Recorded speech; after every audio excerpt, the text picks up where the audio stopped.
This course comprises a book entitled Persian Language Teaching. In Persian آموزش زبان فارسی. کلید تمرین 60. 1.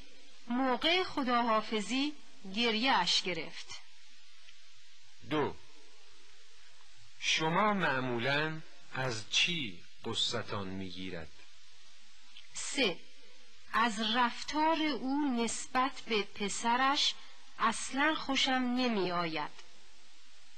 4. چرا چیزی نمیگی؟ چرا ماتت برده؟ با تو هستم. 5. از تعجب خشکم زده بود.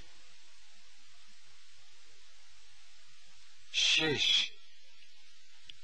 حیفش میآید ماشین قشنگش را بفروشد. 7.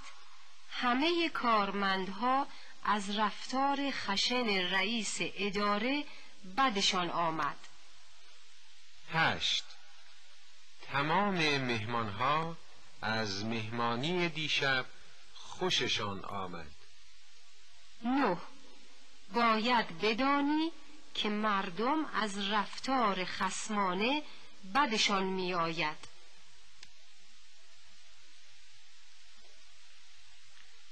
10.